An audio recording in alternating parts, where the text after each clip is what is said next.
आजुतं केशवं कृष्णदामोदरम् आजुतं केशवं कृष्णदामोदरं रामनारायणं जानकीवल्लभं रामनारायणं जानकीवल्लभम्। नमस्कार दोस्तों, मैं द्रौपदी नंदा, मेरे चैनल में आप सभी लोगों का स्वागत है। तो आज आंवला नवमी है। आंवला नवमी की मैं पूजा करने जा रही हूँ। ये आंवला का पौधा है, ये देखिए, ऊपर तक दिखाना बेटा। ये देखिए, ये आंवला का पौधा है और आज के दिन आंवला की पूजा करते हैं। तो मैं आंवला की पूजा करने जा रही हूँ। पानी तो चढ़ा दी, अगरबत्ती जला देती हूँ। आंवला में जब तक हम आंवला में चढ़ाते नहीं तो खाते नहीं हैं, तो आंवला को मैं पहले भोग लगा देती हूँ।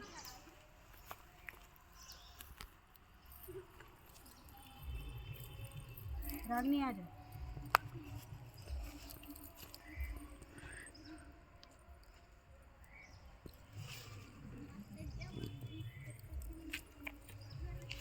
और ये आंवला कैंडी है, आंवला को भी चढ़ाते हैं। जय आंवला माता। आंवला कैंडी सहगे आंवला मिल जाते हैं ना, तो सहगे आंवला भी चढ़ा देते हैं, और नहीं मिलते तो ये चढ़ाते हैं। रागनी आ जा रहे हैं, गंदा तो नहीं उधर देख गीला। और ये मीठा है।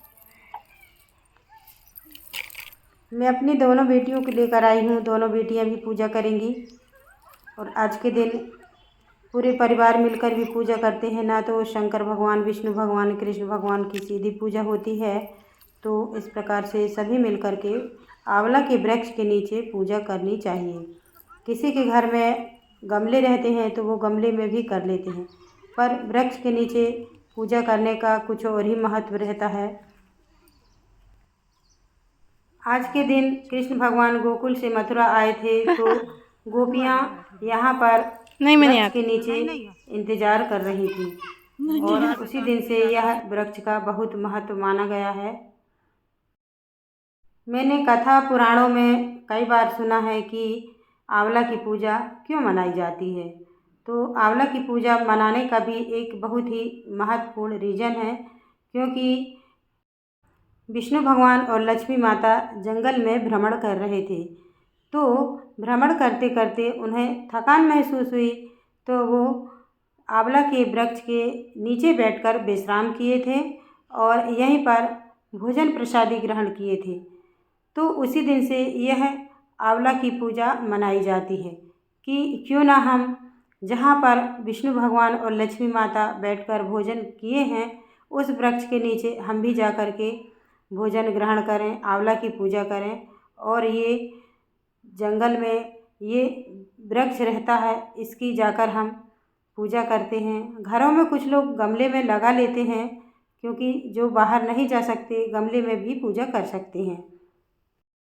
मैं आप लोगों को एक छोटी सी कहानी बताती हूँ। एक राजा थे और एक रानी थी।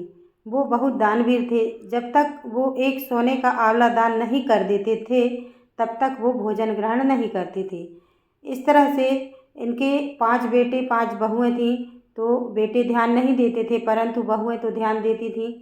तो बोलती कि अगर ये डेली डेली एक सोने का आंवला अगर दान करते हैं तो हमारा भंडारण तो एक दिन पूरा खाली हो जाएगा।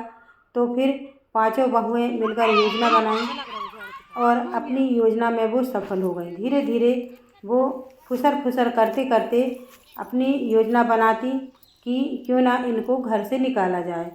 सास ससुर हैं और उनको प्रताड़ित करने लगी। ये प्रताड़ित करते करते एक दिन कामयाब हो गई, घर से निकाल दी। अब वो घर से चलते चलते एक पेड़ के नीचे जंगल में रोते रोते नींद लग गई। वहाँ पर विष्णु भगवान विचर रहे थे। तो वो देखे कि ये दानवीर हैं और ये जब तक दान नहीं करेंगे तब तक ये भोजन नहीं ग्रहण करेंगे, चाहे इनकी मृत्यु क्यों ना हो जाए। फिर वो उनके लिए फिर जंगल में ही एक महल बनवाए और फिर उनका दान करने का सिलसिला चालू हो गया। इस प्रकार से वो दान करने लगे। फिर बहू बेटे यहाँ पर रहने लगे। कुछ दिनों बाद क्या हुआ कि जैसे जैसे वो यहाँ पर दान करते और बहू बेटे का भंडारण धीरे धीरे ख़त्म होने लगा। अब वो बिल्कुल गरीब हो गए, अपंग हो गए, कुछ नहीं था। अब चलते चलते वो जंगल की ओर गए, देखे कि एक राजा रानी है वहाँ पर, वहाँ वो नौकरी पर लग गए। फिर एक दिन रानी की पीठ घिस रही थी वो नहाते समय, तो तिल देखी तो वो पहचान गई कि यह हमारी रानी माता सासू माँ हैं। फिर उनकी पहचान हुई। फिर सासू माँ बोली कि हाँ, मैं ही तुम्हारी सास हूँ। फिर वो गिड़गिड़ाने लगे बेटे बहू, फिर वहाँ पर रख लिए और फिर इसके बाद में सब मिल गए। इस प्रकार से यह कहानी है और मैं आप लोगों को बताती हूँ कि ये कार्तिक मास की 9वीं तिथि को आंवला की पूजा होती है। अब मेरी पूजा हो गई है दोस्तों, अब मैं खाती हूँ।